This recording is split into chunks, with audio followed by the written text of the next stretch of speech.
ఒక్క ఛాన్స్ అని చెప్పి అధికారంలోకి వచ్చిన సీఎం జగన్ ప్రజల్ని గోదావరిలో ముంచేశారని టీడీపీ అధినేత చంద్రబాబు నాయుడు విమర్శించారు. వైసీపీ పాలనలో ఏ వర్గము సంతోషంగా లేదని అన్నారు. సీఎం జగన్ను భరించే స్థితిలో రాష్ట్ర ప్రజలు లేరని, ఆయన్ను సాగనంపేందుకు సిద్ధంగా ఉన్నారని అన్నారు. ఏలూరు జిల్లా చింతలపూడిలో కదిరిరా బహిరంగ సభ వేదిక నుంచి జగన్ పాలనపై చంద్రబాబు తీవ్ర స్థాయిలో మండిపడ్డారు. 4 సంవత్సరాల 10 నెలలు ఇంకా 2 నెలలే మిగిలింది.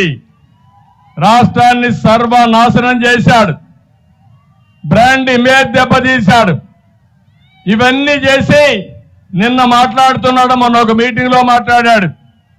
ఏదో ఇంటర్వ్యూలో ఒక మాట మాట్లాడుతూ నేను చాలా హ్యాపీగా దిగిపోతా, నాకేం నష్టం లేదు అని మాట్లాడే పరిస్థితికి వచ్చాడు.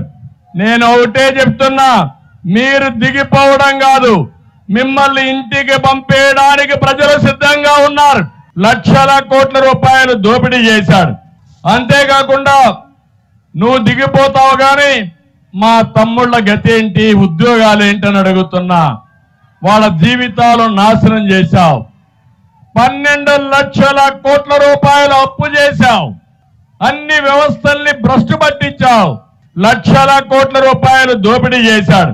అంతేకాకుండా నువ్వు దిగిపోతావు కానీ మా తమ్ముళ్ళ గతి ఏంటి, ఉద్యోగాలు ఏంటని అడుగుతున్నా.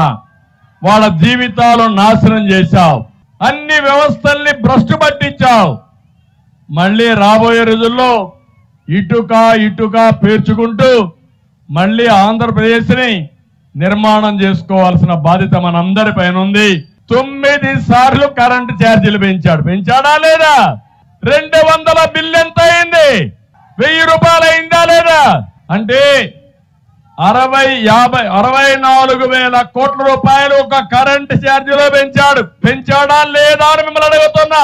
మీ యొక్క బలహీనతను ఆసరాగా తీసుకుని ప్రైవేట్ బ్యాండ్లు పెట్టాడు. ఒకప్పుడు 60 రూపాయలు క్వార్టర్ బాటిల్, ఇప్పుడు ఎంత తమ్ముళ్ళు? ఎంత? 200 అవునా కాదా? రోజుకు ఒక క్వార్టరు. మామూలుగా అయితే నెలకు 30 క్వార్టర్లో 150 రూపాయలు జగన్మోహన్ రెడ్డికి కమిషను. అంటే మీరు తాగే తాగుళ్ళలో 4,500 రూపాయలు నెలకు జగన్ జలగా పీల్చేస్తా ఉంది. అవునా కాదా అని మిమ్మల్ని అడుగుతున్నా. ఏమమ్మా అవునా కాదా? 12 నెలలు 4,500 12,000 వేసుకుంటే 12 నెలలు వేసుకుంటే 54,000 రూపాయలు ఒక్క నెలకు మా తమ్ముళ్ళ దగ్గర, మందు బాబుల దగ్గర ఈ జగన్ బాబు దోచేస్తున్నాడు. తమ్ముళ్ళు జలగా మారిగా అవునా కాదా అని అడుగుతున్నా. అయ్యా జగన్మోహన్ రెడ్డి, నువ్వు అర్జునుడివి కాదు, పంచభూతాలని రాష్ట్రాన్ని మింగేసేటువంటి అక్రమార్జునుడివి. మళ్ళీ చెప్తున్నా, దేశ రాజకీయాల్లో ఇంత అక్రమార్జునుడిని నా జీవితంలో ఎప్పుడు చూడలేదు.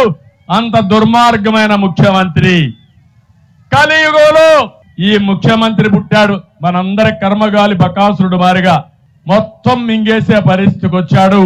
ఈ విషయం మీరు గుర్తుపెట్టుకోవాల్సిన అవసరం ఉంది.